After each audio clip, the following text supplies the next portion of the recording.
Hello everyone, this is Tilla from Perfect Pronunciation Academy, and today I'm going to be talking about your top 5 tools of the trade that you need for working on your accent. So let me bring up the 5 things. So these are the 5 things I used when I started working on my accent, and I believe they'll be highly useful for you. Let me start with number 1. Number 1 is a recording device, and that can be, in this day and age, anything. Your phone, a handheld recorder which has got USB in it, or anything you'd like to use, or even your laptop when you're speaking into it. Anything that records your voice in a good, clear way, that's what you want, because you want to listen to your pre and you want to listen to your post, okay? And I know that people do not like listening to their voice. I haven't met anyone that loves listening to the voice, unless maybe you're a singer, but trust me on this one, this is very important, and you'd be glad you did it. Okay, so and you can listen to how people say it sounds, but record your voice reading something, a paragraph. Number 2 is a mirror. So I have got, let me just pick it up, like a little handheld mirror. I use this for myself when I'm practicing on teaching my clients, and I give this to my clients when they see me as well, so they can put it in front of them and go, am I saying this sound correctly? Am I dropping my jaw? They may think they are. You may think you are. You may think you're rounding your lips, but you're not. You look at yourself, a visual reference. You know, if you don't have a mirror, use your phone, the camera, the selfie image, whatever. You want to see what you're doing and what you're not doing. So a good handheld mirror, look at yourself when you're speaking, and you will realize how you're using your mouth when you're doing that. The third thing I think is useful, tools of the trade, is pen and paper.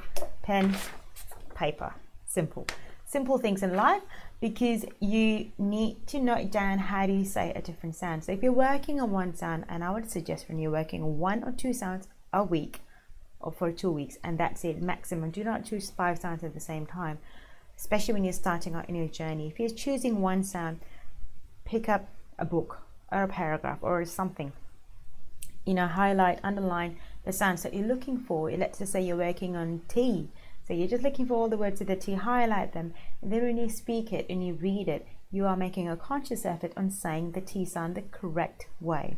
So that's why you need a pen and paper. I suppose you can do that electronically, but you need to be able to highlight it as well, so you are aware of what you are actually reading. Otherwise, it's a whole lot of information, just everything is black and white, and your brain is really not focusing on a specific sound. So trust me on this one, highlighter, pen and paper, they're the best. Alrighty, and notebook, or even use your phone, have a notebook pad, whatever it's called. The amount of blank stares I get from people when they come and see me, I am like, what words do you usually struggle with, or what words do people get you to repeat yourself on? And most people are like, I know, but I can't remember. Now this is why you record words that you do not get understood on. So let's just say you're at the shops and you're ordering, I don't know, something, and you're not understood, right? So you eventually get your message across, but you remember the word, and you have a free moment in the day, write it down, put it in your phone, record it somewhere, so you have an inventory of words that you are not being understood on. So that makes your focus a lot more zoned in. You know what words you're working on. You could probably say computer easily, but maybe you can't say caterpillar. I'm just making up random examples, but you need to know the specific sounds to you that make a difference to your life, because you use them. You want to know, all right, I cannot say the word caterpillar. I'm going to find out how am I going to say caterpillar. Maybe I'm making a mistake with a P. Maybe I'm making a mistake with a T. Who knows? Well, I'm saying a completely different way of saying the word caterpillar. Whatever it is, but you need to write it down, because I cannot tell you enough the amount of people that come and tell me, I don't know what sounds I get wrong. I'm like, you just can't remember it because you don't write it down. So just write it down. It'll make your self-practice a lot more easier, and you'll be spending a lot less money working yourself out. Trust me on that one. Alrighty. And sticky notes. Let me go and grab one. This is what I mean. Sorry. These ones, you know, sticky pads. Now I love them. These ones. I love them because at the end of, let's just say you've learned a couple of sounds, you've learned how to say a couple of words. However, you keep forgetting, you know, that's a new word, it's a new habit. And habits are not in place until you practice them consistently, not once a week, not twice a week, all the time. Now, you will go crazy if you practice 24 words or 24 sounds all at the same time. So, my advice to you, my technique is, you know, you learn that sound TD, whatever it is. You pick 5 important words, and only 5, don't go crazy. You might want to solve the whole world, but 5 at a time.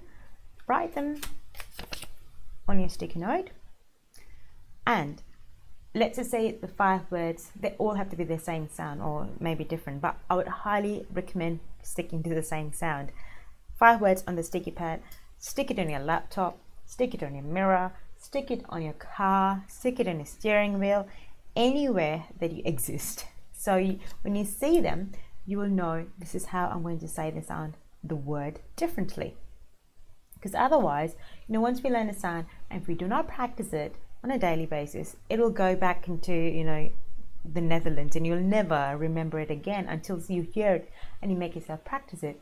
Now, if you have done so much of work on learning how to say a new sound, I would highly recommend writing them down and then sticking them for a week. Do this for at least a week and you will notice the huge change on the word. So if you pick a simple word like maybe hello or thank you with the TH sound, and you just stick it in. This week, my task for myself is to say thank you with a TH sound rather than thank you, you know, and see how easy it is for you to achieve it, because that word is going to be primed into your head every time you see your laptop, every time you open your bathroom door, I don't know, or your wardrobe door, or every time you get into your car, on your steering wheel, or on, if you're like me and I can't find my diary, but I do have a diary, a written diary, stick it on my diary, and then I know this week these are the words I'm working on. So I hope that was helpful, and so be sure to join my email list at perfectpronunciationacademy.com to pick up my private exclusive freebies, lots more tips, unadvertised to the public. Get on there, I'll see you there. Thanks.